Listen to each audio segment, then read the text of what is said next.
나오실 때는 항상 이렇게 하는데 조금 오늘 일찍 나오셔가지고 1절을 4절을 부르는 동안에 얼마나 뻘쭘했을까. 괜찮아요. 우리 권사님은 참 늑발도 좋으셔. 여러분 예수 잘 믿으려면 약간 뻔뻔한 데도 있어야 돼요. 근데 사실은 우리가 그분의 은혜로 다 하나님 앞에 나왔고 그분의 공로로 우리가 자녀가 되었기 때문에 우리에게 무슨 공로가 있나요? 약간 뻔뻔해져야 되는 이유가 뭐냐면요. 그분의 공로로 나왔기 때문에 공로를 힘입기 때문에 우리 그냥 우리 행글로 생각한다면 머리 들고 이 자리에 앉아 있을 사람, 하나님 앞에 아버지라고 부를 수 있는 사람 누가 있을까요? 우리 아버지, 엄마 앞에 제가 그 어릴 적에 뭔가 제가 잘못을 했어요. 그럴 때에 집에 들어가서 부모님 얼굴 뵙는다는 것이 상당히 부담스럽더라고요. 여러분 그렇지 않았습니까? 그런 경험이 없었습니까? 저는 그런 경험들이 좀 많았습니다. 그래서 그때마다 감히 어떻게 얼굴을 들고 여러분 하나님께서 우리의 과거를 따지신다면 저와 여러분들도 감히 얼굴 들고 있을 사람 아무도 없을 것입니다. 그렇죠? 아멘.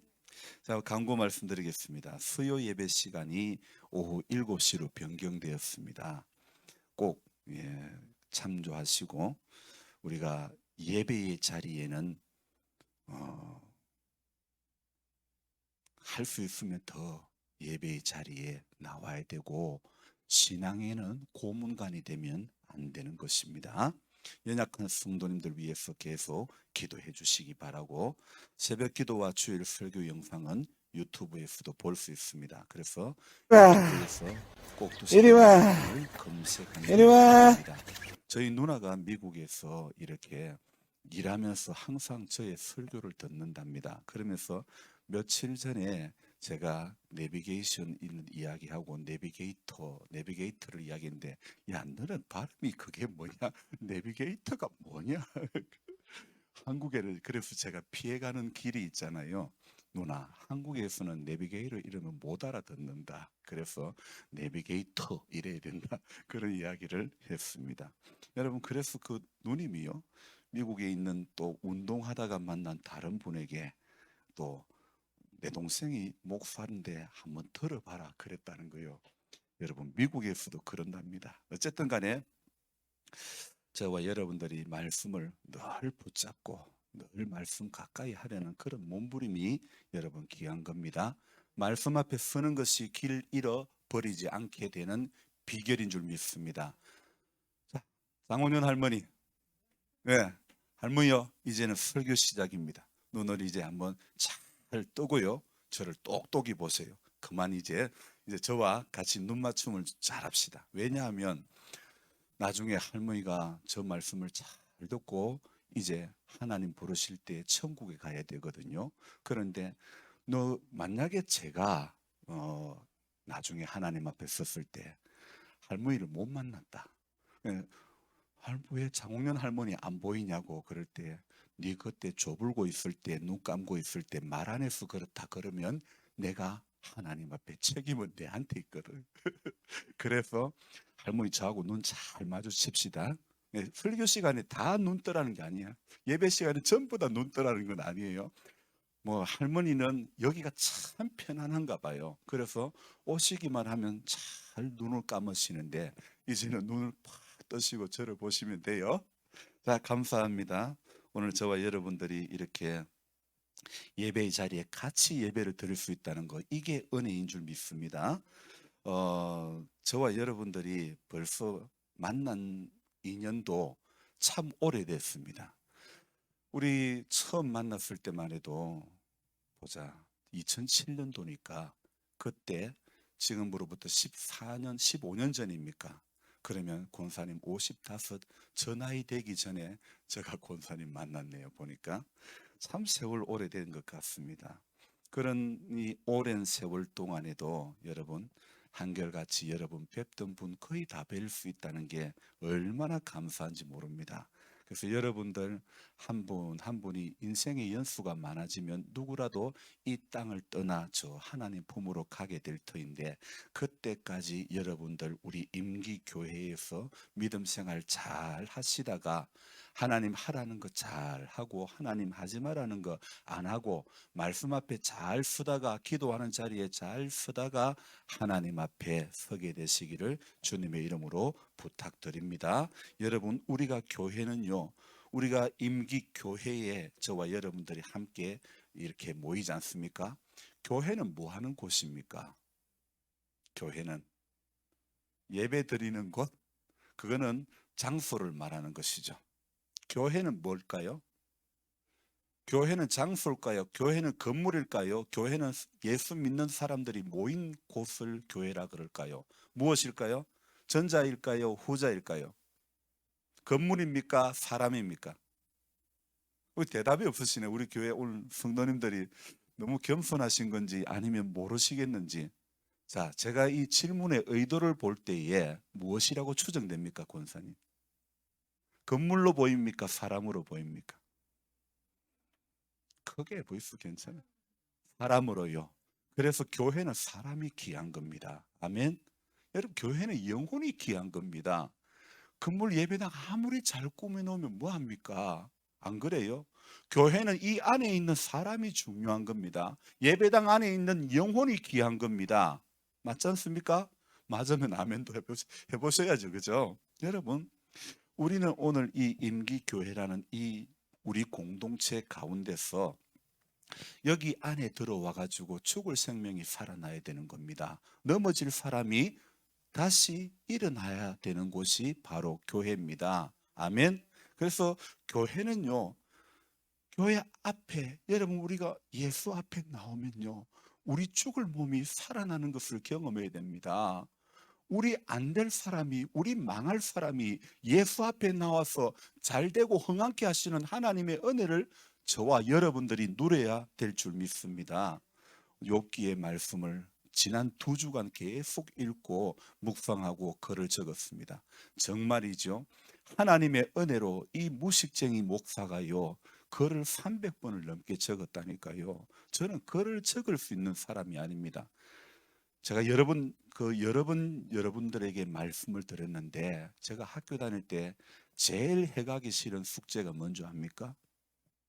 글쓰기 숙제. 뭐 글쓰기 숙제하면 정말 제일 싫었고, 우리 아버지가요, 아니 본인은 일기 안 적으면서 왜 내한테는 일기를 적으라 그래요. 그래서 일기 검사를 해.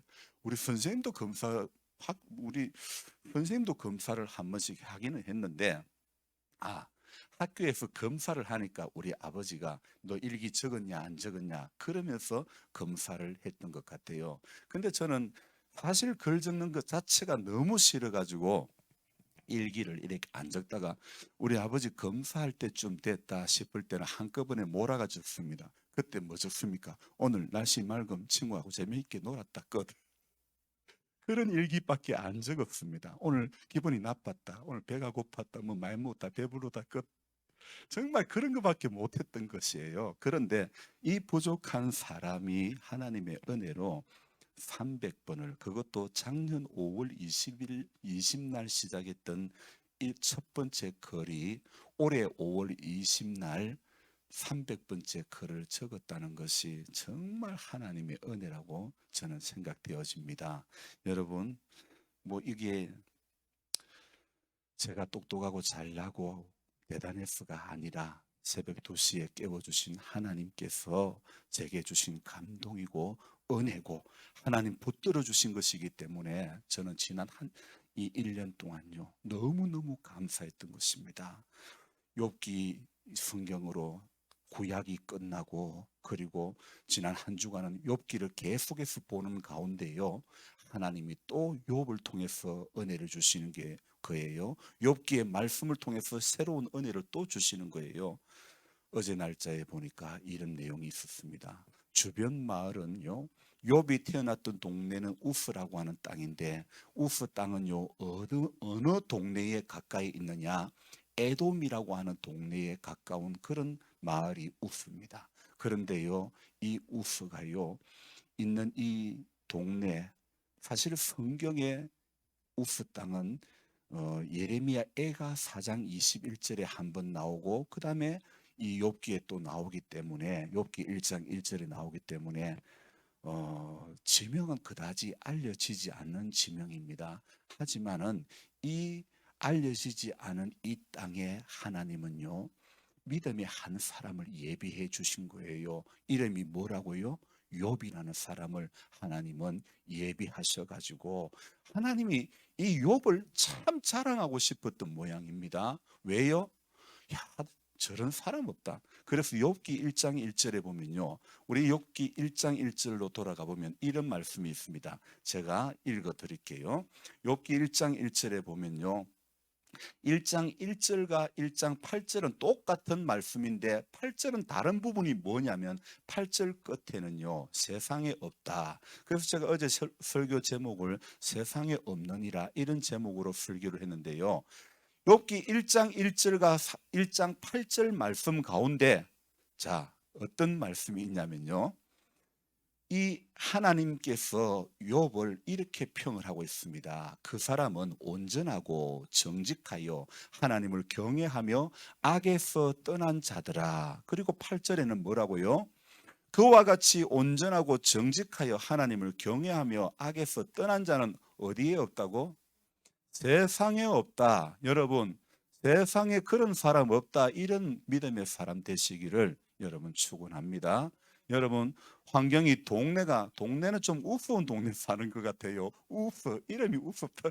이름이 좀 그렇잖아요, 그죠? 어느 동네에 사는 게 중요한 게 아닙니다. 그와 같이 온전하고 정직하여 하나님을 경외하며 악에서 떠난 그 사람, 하나님은 그 욥을 인정해 주신 줄 믿습니다. 그래서 저와 여러분들요, 욥이 살았던 그 마을, 인접의 마을이 에돔이라는 마을인데, 에돔은요 하나님이 경멸했던 우리 사마리아와 같이 동네 질이 안 좋은 그런 동네라고 말할 수 있습니다. 그런데도 그 인접한 마을의 악행을 본받지 않고 하나님 경외하고 정직하고 순전하고 이렇게 하나님 앞에 나아갔던 사람이라는 것입니다. 인생에게 고난이 있어도요, 욥은 우리 성경에서 말하는 고난의 대명사 아닙니까? 인생이 당한 고난의 최고의 정점에 도달했던 사람이 바로 욥 아닙니까? 그런데 하나님은요, 그 인생에게 당한 고난이 있다 하더라도 하나님은 저와 여러분들의 삶의 형통이라는 카드를 열어주시는 줄 믿습니다. 그래서 오늘 예수를 잘 믿는다는 것은, 신앙생활을 예쁘게 한다는 것은요, 성경의 시각 속으로 성경이 가르쳐 주시는 진리 안으로 저와 여러분들이 들어가는 것이 예수를 잘 믿는 비결이라는 것입니다. 여러분, 그런데 자 봅시다. 그 자리로 들어가는 거, 여기에는 내 힘이 있을까요? 들어가는 거 내가 힘으로, 내 스스로, 내 머리로, 내 노력으로 들어갈 수 있을까요? 저와 여러분들의 노력으로 가는 길이 아닙니다. 그분이 불러주심, 그분이 붙잡아주심, 그분이 열어주심, 그분의 들려주심, 그것 가운데 우리가 나아가게 되는 것인 줄 믿습니다. 그래서 신앙생활은요, 나의 어떤 능동적인 선택이 아니라 우리는 하나님 앞에 성령님에 의해 온전히 수동적인 선택당함을 받는 인생이라는 겁니다. 그래서 세상을 역행하는, 시대를 역행하는 성경의 사고가 저와 여러분들 가운데 자꾸 우리 머리 안에 이게 들어와야 될 줄로 믿습니다. 상황 가운데 있는 인생의 길을 하나님의 말씀이 열어주시는 줄 믿습니다. 힘 있는 바벨론, 힘 있는 애굽, 힘 있는 나라들을 세워가지고 하나님은 역사를 주관하시는 것이 아니라, 비록 동네 이름은 우스, 별로 알아주지 않는 동네라 할지라도, 비록 우리 임기, 숲터, 옛날에는 한때 대단했던 동네라고 하지만은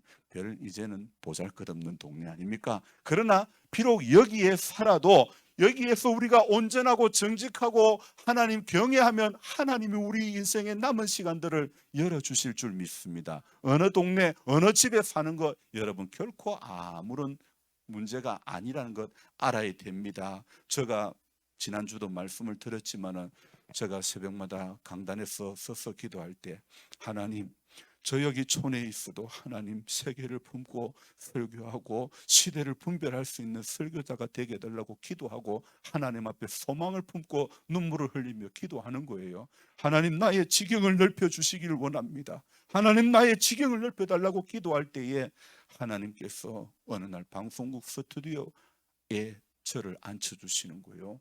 여러분, 우리 알 수 없습니다. 하나님이 오늘 보시는 거요, 내가 어느 동네에 사는 거 그거 하나님 보시지 않습니다. 내 학벌이 어땠던가 하나님 보시지 않습니다. 내 과거가 어땠든지 하나님 보시지 않습니다. 오늘 하나님 앞에 하나님께서 보시는 것은 내 안에 온전히 있느냐, 내 안에 정직이 있느냐, 내 안에 하나님을 경외하는 것이 있느냐, 이것을 보신다는 사실입니다. 인생 살아오면서 고난이 됐습니까? 질병이 됐습니까? 하나님을 향한 믿음이 우리 안에 있고 온전히 있고 정직이 있고 경외가 있으면요, 그것이 하나님께서 주목을 하는 인생이 되게 하는 겁니다. 욥에게 바로 그것이 있었기 때문에 하나님이 욥을 주목하여 보신 줄로 믿습니다. 그래서 사단 앞에 그런 사람 본 적이 없다, 세상에 없다, 그렇게 하나님께서 말합니다. 여러분, 세상은 어떻습니까? 사단은 어떻습니까? 그거요, 전부 다 이유가 있으니까 그러지. 전부 뭔가 받은 게 있으니까, 받아 먹은 게 있으니까 그러지. 하나님이 뭘 잘해 주셨으니까 그렇지. 같이 몸 한번 쳐보세요. 같이 물질 뺏어보세요. 하나님 경외할까? 하나님 앞에 온전할까? 정직할까? 누가 그랬습니까? 사단이가 그랬습니다. 그래서 그러면 해봐라 그랬잖아요. 욥기의 전체 이야기가 그거예요. 고난을 당했지만은, 사단에게 시험 당함을 허락하지만은, 그러나 욥의 결론은 어떻게 됩니까? 그런 어려움이 있었지만은, 그런 고난이 있었지만은, 하나님은 그 고난 가운데 있는 욥의 인생 가운데 순전, 온전을 보시고 정직을 보시고 경외를 보시고 그의 길을요, 마지막 욥기 42장에 가면 어떤 결론을 내려 주시냐 하면요, 하나님의 말씀에 전부 초점이 어디로 가고 있느냐, 욥을 위한, 욥에 의한 주인공 욥만 인정하는 거요. 그러면서 욥의 친구들을 향하여서 뭐라고 말씀합니까? 내 종 욥에게 가서 너희를 위하여 번제를 드리라. 내 종 욥이 너희를 위하여 기도할 것인즉 내가 그를 기쁘게 받으리니 너희가 우매한 만큼, 누가 우매하다는 거예요? 욥의 친구들이 우매하다는 것입니다. 그리고 우매한 만큼 너희에게 갚지 아니하리라. 누구 보고요? 욥을 보고요. 이는 너희가 나를 가르쳐 말한 것이 아니라 말한 것이 내 종 욥의 말같이 옳지 못함이라. 아무리 욥의 친구들 대단하고 똑똑하고 말 잘해도 하나님은 욥의 친구들의 말을 인정하지 않았습니다. 누구의 말을 인정했어요? 욥의 말을 인정했습니다. 세상 사람 아무리 똑똑한 사람 많아도 하나님은 성도의 말에 귀를 기울여 주시는 줄 믿습니다. 그래서 저와 여러분들이요, 오늘 세상 살아가면서요, 하나님을 경외하는 그 믿음이 우리 안에 있는 것, 이게 중요한 것입니다. 환경이, 질병이 있고, 여러분 그거 아무 대수가 아닙니다. 어떤 어려움이 있어도 하나님을 바라보는 온전이 있고 정직이 있고 경외가 있으면 그 인생 살아나게 될 줄로 믿습니다. 그런 인생 죽었다가도 살아나게 되는 줄 믿습니다. 여러분, 살면서요, 신앙생활하면서 딱정이가 생기지 않으면 얼마나 좋을까요? 상처가 없으면 얼마나 좋을까요? 여러분, 제가 이 며칠 전에 새벽에 여기 있는 딱정이를 막 뜯었어요. 저는 제 몸에 딱정이가 생기면 꼴을 못 봐요. 어떻게 한다고요? 반드시 뜯어내고 맙니다. 피가 나도, 피가 줄줄줄 나도 그러면서 떼냅니다. 떼내야 속이 시원한 거예요. 제가 그러면서 말씀을 묵상하면서 어떤 은혜를 주시느냐, 이 딱정이는 저의 실수 때문에 찾아오는 거예요. 그리고 잊을만 하면 제 몸에 생기는 거예요. 제가 실수해가지고 칼에 비었거나 아니면 무슨 일을 하다가 탁 삐끌리는 바람에 찢어지고 그 상처가 찰가상을 입고 그래가지고 피가 생기고 딱정이가 생기는데요, 이거는요 저의 의지와는 상관없이 이래 생기잖아요. 누가 피나고 싶어서 피나는 사람 누가 있습니까? 누가 교회에 잘 걸어오고 싶지, 걸어오다가 자빠지고 싶은 사람 누가 있습니까? 인생 살다가 넘어지는 일들 내 의지와는 상관없다는 것입니다. 여러분, 마찬가지입니다. 저와 여러분들이 살아오면서요, 내 의지와 상관없이 사단의 전술, 오늘 욥기 1장에 나오는 것과 같은 그런 일들이 일어납니다. 오늘 이 딱지는요, 내가 안 건드리면 이 딱정이는 그냥 자연적으로 시간이 지나면 지 알아서 내 몸에서 떠나갑니다. 그런데 저는 이 딱정이를 빨리 떼고 싶습니다. 빨리 떼야 속이 시원한데요. 자, 한번 생각해 봅시다. 딱정이는 분명히 시간이 지나면 이 딱지는 금방 아물어집니다. 그런데 우리 안에 있는 이 죄라는 딱정이는요, 우리가 이거 가만히 시간이 지난다고 죄가 내 안에서 멀어져가고 물러져 가는 게 아니라는 것을 알아야 되는 것입니다. 죄는요, 분명히 알아야 되지만 지 알아서 물러가는 법이 한 번도 없다는 것입니다. 그래서 저와 여러분들이 대장부처럼 허리를 묶어야 되는 겁니다. 우리 믿음의 허리를 단단히 묶어야 되는 것입니다. 그래서 저와 여러분들이 오늘 이 예배 자리를 앉는 것도요, 오늘 우리 믿음의 허리를 묶는 겁니다. 다시 새로운 다짐을 하기 위해서 이번 한 주간 또 안 넘어지려고 주님, 나 오늘 또 다짐합니다. 오늘 또 이기려고 다짐합니다. 이런 시간이 예배 시간이라니까요. 아멘. 그렇죠.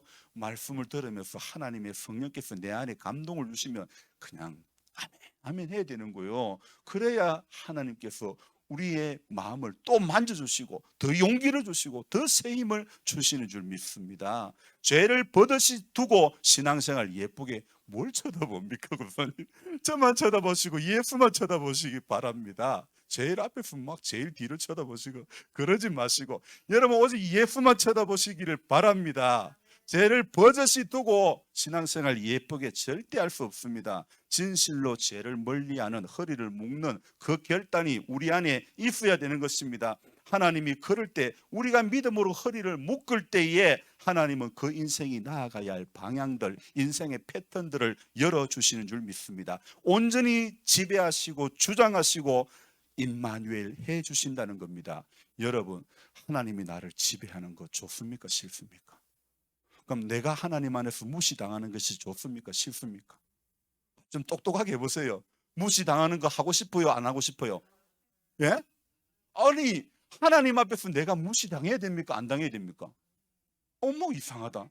나는 말씀 앞에서 내 생각이 무시당해야 된다고 생각하는데 하나님 앞에서 내가 무시당해야 된다고 생각하는데요, 하나님 앞에 말씀 앞에 그분의 은혜 가운데서요, 내 죄가 내 못난 자아가 완전히 무시당하고 그분의 권세 있는 말씀 속에 내가 부복하여 엎드려지는 거, 그 인생이 복이 있는 거 아닙니까? 다시 한번 물어봅시다.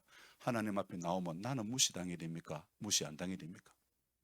무시당해야 된다니까요. 그런데 교회 와가지고 뭐 하고 있습니까?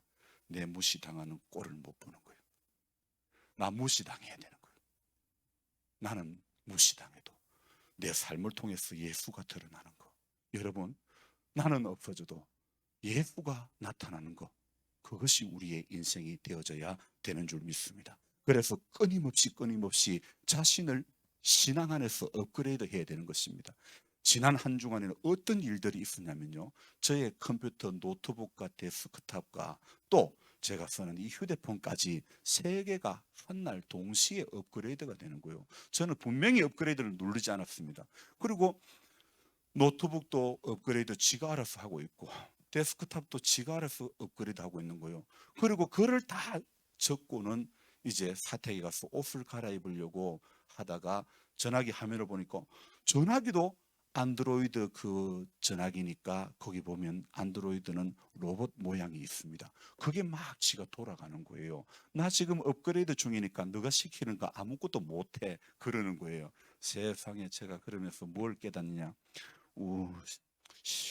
업그레이드 안 되는 건 내밖에 없어. 업그레이드 제가 뭔지 물으니까 우리 이용료 집사님이 모른다 그러더라고요. 지금보다 한 단계 더 높은 차원으로 올라가는 것 말합니다. 그래서 우리가 신앙의 업그레이드가 매일 되어져야 되는 거요. 백신도 뭡니까? 지금 백신 안 맞으면 쓰러질 수밖에 없는데 내가 백신을 맞으면서 내 몸에 질병에 대한, 바이러스에 대한 그것이 이제 그것이 침투 못하고 그것이 들어와도 이길 수 있도록 내 몸이 내 안에 있는 그 자정 능력이 더 업그레이드 되는 거 아니에요. 그래서 저와 여러분들이요, 오늘도 신앙생활하면서 말씀 앞에서 자신이 업그레이드 당해야 되는 것입니다. 정말 크고 어려운 문제는 인간의 급함에 있는 게 아닙니다. 하나님의 약속 안에서 기다리면 되는 겁니다. 딱정이가 생겨도 그냥 놔두면 분명히 낫습니다. 하나님의 시간 안에서 자연적으로 다 회복이 되어지는 겁니다. 그러나 우리의 인생의 죄의 문제는 그분 앞에 나와야 되고, 그분 앞에 알아야 되고, 그분 앞에 돌이키고 회개를 해야 죄의 문제가 용서를 받게 되고, 죄의 문제가 용서받고 해결된 인생이 마음의 평강이 있게 되는 줄 믿습니다. 그래서 말씀 아래에서 저와 여러분들 오늘도 허리를 묶읍시다. 그리고 성령께서는요, 저와 여러분들의 인생의 좌표를 다 보고 계십니다. 성령님께서 하시는 안내는 너무나 정확합니다. 저와 여러분들 운전을 이 중에 하시는 분들은 아실 겁니다. 정말 제가 있는 위치가 어떻게 그렇게 잘하는지, 이 전화기가요, 어느 날 보니까요, 7년 전에 내가 뭐 했는지 다 나와요. 7년 전에 너는 어디에 갔던 거 다 나와요. 5년 전에 오늘 너는 어디에 있었다, 다 아는 거예요. 누굴 통해서? 구글을 통해 가지고 다 아는 거예요. 제가 무슨 글을 적었는지, 무슨 사진을 찍었는지 다 알고 계시는 거예요. 인간이 만든 이 과학 문명이 발달하면 발달할수록 저는 깨닫는 것이, 야, 하나님 못 볼 거 없네. 하나님 못 들을 거 없네. 하나님 못 하실 일 없네. 인간이 만든 전화기 속의 카메라도 얼마나 선명한지 몰라요.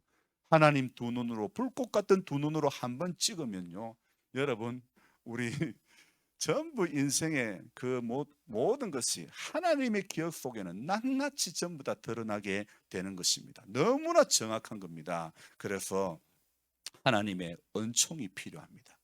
하나님의 도우심이, 붙드심이 필요합니다. 그분의 불꽃 같은 눈동자에 우리가 붙들림 당해야 되는 것입니다. 그래서 욥기를 이야기하면서 마지막 욥과 욥의 친구들의 말을 다 들은 하나님께서 뭐라고 말씀하십니까? 이제 38장, 39장 질문을 하시고 말씀을 하시고, 그리고 40장 서두에 욥이 대답을 하고, 40장, 41장 하나님이 또 말씀을 하시고, 그리고 42장 1절 서두에 또 욥이 대답을 합니다. 하나님 말씀하시고 욥이 대답하고, 하나님 말씀하시고 욥이 대답하고, 여러분 하나님 말씀 듣고 내가 대답하고, 하나님 말씀 듣고 내가 대답하고, 그렇게 되어져야 될 줄 믿습니다. 말씀 앞에 반응을 하는 자가 되시기 바랍니다. 말씀 앞에 충격을 받아야 되는 것입니다. 말씀 앞에 내 자신이 쇼크를 받아야 되는 것입니다. 말씀이 권세 있는 말씀으로 내가 경험을 당해야 되는 것입니다. 100번 그 경험이 없으면 오늘 이 예배의 자리에 앉아 있는 것이 소용이 없는 것입니다. 오늘 이 말씀 예배를 드리면서 예배 드리는 현장 가운데서 저와 여러분들이 말씀 안에서 충격을 받아야 되는 겁니다. 말씀 안에서 충격을 받아야 인생이 살아나는 겁니다. 우리 이상훈 씨가 교통사고 크게 당해가지고 지금도 제가 이렇게 대화를 하다 보면 말이 잘 안 되거든요. 왜 그렇습니까? 머리에 심한 충격을 받아가지고 이빨도 다 내려앉고, 그래서 말이 지금 잘 안 되고 있는데요. 저는 계속해서 기도하고 있습니다. 충격받았기 때문에 말이 안 되는데, 하나님, 이제 성령의 충격을 받으면, 하나님의 영의 충격을 받으면 말들이 열려지게 될 줄 믿습니다. 한번 봅시다. 하나님께서 어떻게 열어가시는지 우리 믿음으로 그리고 봅시다. 우리가 기도했더니 하나님이 어떤 길을 열어주시고 보여주시는지 경험해 보시기 바랍니다. 신앙생활 경험이 없으면 소용없습니다. 기도하고 엎드렸더니 그분의 말씀 앞에 내가 붙들림 당했더니 이런 은혜가 내게 주어졌더라고. 저와 여러분들이요, 그런 경험, 그런 간증을 해야 되는 겁니다. 저요, 요새 어떤 기도하고 있는 줄 압니까? 하나님, 9년 내에 다니엘 기도에 강사로 서기를 원합니다. 강사로 세워주옵소서. 이런 기도까지 하는 거예요. 여러분, 알 수 없습니다. 하나님의 성령에 붙들리면요, 무엇인들 못하겠습니까? 아니, 문재인 대통령만 백악관 가서 바이든 대통령 만나는 거 아닙니다. 하나님의 성령께서 붙잡아 주시면요, 오늘 우리 할머니도 갈 수 있다니까. 하나님의 성령께서 붙잡아 주시면요, 마른 막대기보다도 못한 인생들도요, 당당하게 쓰임 받게 될 줄로 믿습니다. 임기, 이 숲터, 선당길 사는 거, 골마을 사는 거, 아람 사는 거, 여러분 어디에 살아도요 예수께 붙들리고 그분의 말씀이 있으면 전부 살아나는 것입니다. 그래서 욥기의 결론의 마지막 42장에 뭐라고 말합니까? 욥이 이런 말합니다. 주께서는 못하실 일이 없사오며 무슨 계획이든지 못 이루실 것이 없는 줄 아오니. 여러분, 오늘 욥의 이 42장 2절의 말씀이 우리의 신앙 고백이 되어야 되는 겁니다. 주께서 못하실 일이 없다는 거 우리 믿어야 됩니다. 무슨 계획이든지 못 이루실 것이 없는 줄 아는 믿음이 우리 안에 있어야 되는 것입니다. 무지한 말로 이치를 가리는 자 누구니까? 나는 깨닫지 못한 일을 말하였고 스스로 알 수도 없고 헤아리기도 어려운 일을 말하였나이다. 내가 말하겠사오니 주는 들으시고 내가 주께 묻겠사오니 주여 내게 알게 하옵소서. 내가 주께 대하여 귀로 듣기만 하였사오나 이제는 눈으로 주를 배움나이다. 이 5절의 고백이 뭡니까? 신앙의 업그레이드가 된 겁니다. 귀로 듣기만 했던 이제는 그 추상적으로 좀 알았던 그것이요, 이제는 정말 눈으로 보게 되는 그런 신앙의 자리까지 도달하게 된 것입니다. 그의 노력입니까? 그의 어떤 열심이었습니까? 그분의 은혜라는 것입니다. 그분의 붙드심이라는 겁니다. 그분의 붙드심에 의해서 욥이 그렇게 눈으로 주를 보는 신앙의 자리에까지 이르게 된 줄로 믿습니다. 인간은 지가 아무리 똑똑해도요 무지한 말로 생각을 어둡게 할 뿐이라는 것을 우리 알아야 되는 것입니다. 그래서 38장 2절에 뭐라고 말씀하고 있습니까? 무지한 말로 생각을 어둡게 하는 자가 누구냐? 그렇게 말씀하고 있지 않습니까? 하나님이 욥에게 나타나셔서 어떤 상황이었어요? 폭풍우 가운데서 나타나셔서, 여러분 참 38장 1절을 저는 보면서 이런 생각을 해봅니다. 욥이 지나왔던 친구들 간의 수많은 대화들을요 저는 인생의 폭풍우라고 생각합니다. 수많은 말들, 여러분 수많은 말들이 인생의 폭풍우입니다. 저와 여러분들이 몸 아픈 게 됐습니까? 몸 아픈 것보다 더 마음 아픈 게 뭡니까? 더 힘든 게 뭡니까? 말들 때문에 내 마음 무너지는 게 크게 더 힘든 거 아닙니까? 병원에 가서 속이 앉아서 가보니 뭐라고 그럽니까? 신경성이다 그러지 않습니까? 스트레스 받았다고. 여러분 왜 스트레스 받습니까? 몸이 아파서 스트레스 받습니까? 전부 말 때문에 스트레스 받는다니까요. 오늘 제가 교회에서 목사로 있지만은 여러분 목사의 말은 여러분에게 스트레스가 안 됩니까? 저도 냄새나는 인간이라 여러분들의 상처가 되고 가시가 되는 말을 할 수도 있습니다.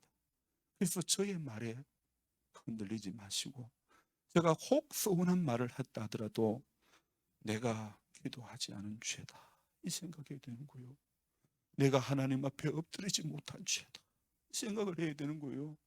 저는 여러분들에게 예수를 잘 믿게 할 수 있는 길을 열어주는 사람이고 눈을 띄워줘야 될 사람인데, 오늘 제가 여러분들에게 이렇게 목사의 직을 감당하면서 때로는 가시가 될 수 있다니까요. 그러나 정말 제가 나쁜 놈이라서 가시가 될 수도 있지만은 여러분이 여러분 안에 주님의 마음을 품지 못하면요 어떤 좋은 말도 가시로 되는 거예요.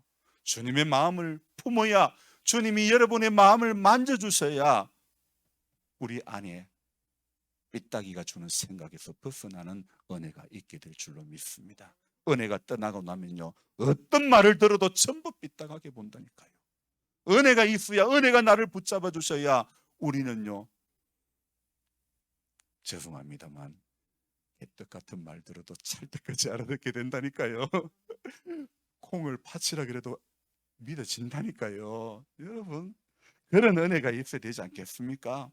인생의 폭풍우 가운데 하나님이, 욥이 그 친구들의 수많은 대화 가운데서 하나님이 폭풍 가운데 나타나셔서 말씀합니다. 뭐라고요? 무지한 말로 생각을 어둡게 하는 자가 누구냐? 이제 그런 말 하지 마라. 너는 대장부처럼 허리를 묶고 내가 네게 묻는 것을 대답해라. 하나님께서 욥에게 말씀합니다. 우주 만물을 창조하시고 모든 생물을 창조하시고 존재하게 하시는 그분이 누구인가? 그분이 하시는 결론이 무엇인가? 하나님은 욥에게 오늘 믿음의 대장부가 되라, 허리를 묶으라, 그렇게 말씀하고 있습니다. 저와 여러분들 허리 묶읍시다. 예배의 자리에 와서 오늘도 허리 단단히 묶읍시다. 바지 중에서 골반 바지라는 게 있더만요. 골반 바지는 허리띠를 안 해도 되는 거더만요. 왜요? 골반에 딱 걸리니까. 골반에 걸리니까 허리띠를 할 이유가 하나도 없더라고요. 여러분, 우리의 믿음이 골반에 걸리면 안 되는 거예요. 우리 사람의 힘은 어디에 있습니까? 허리에 있는 거예요.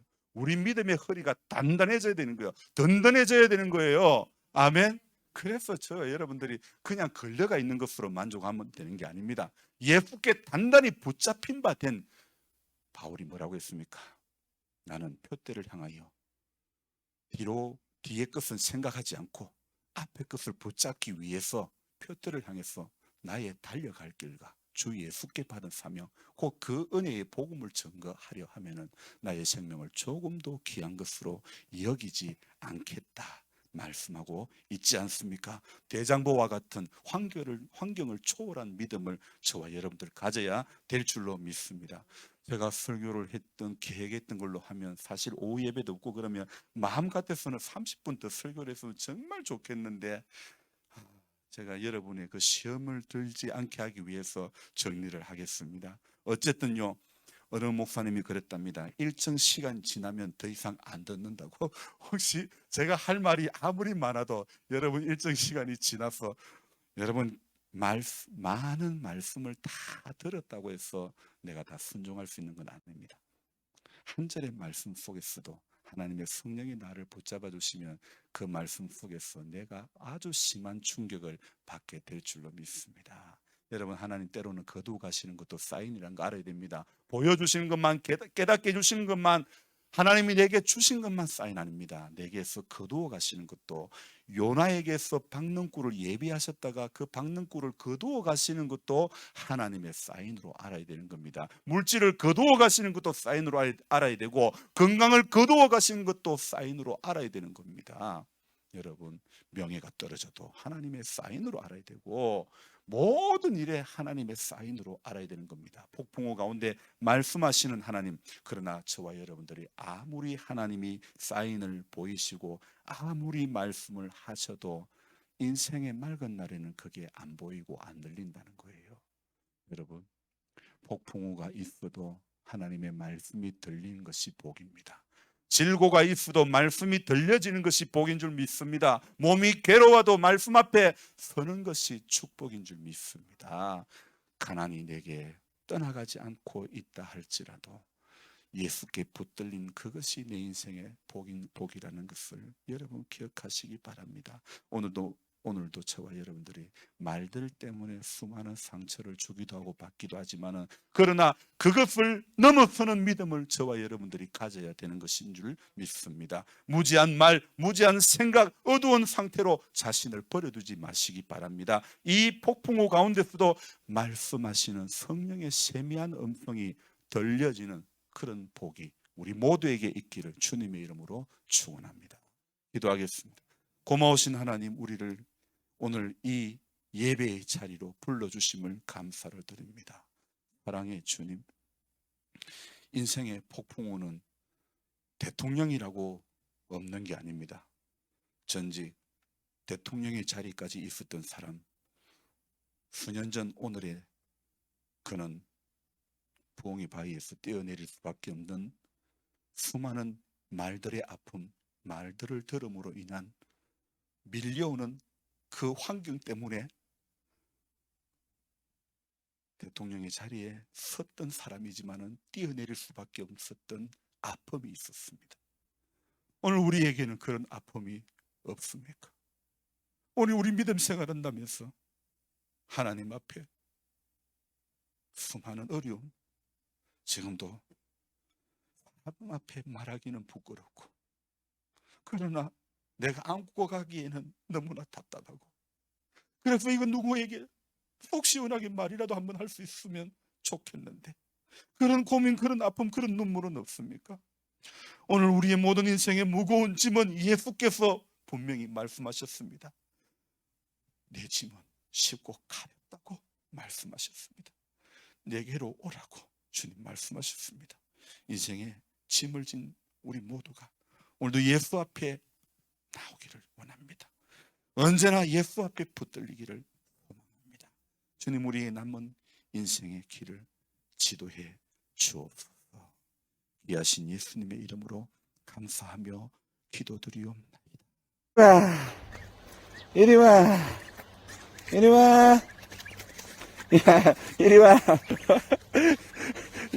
야, 이거, 이리 와, 이리 와, 이리 와, 이리 와, 이리 와, 이리 와, 이리 와, 너 풀 뜯어 먹어, 이리 와.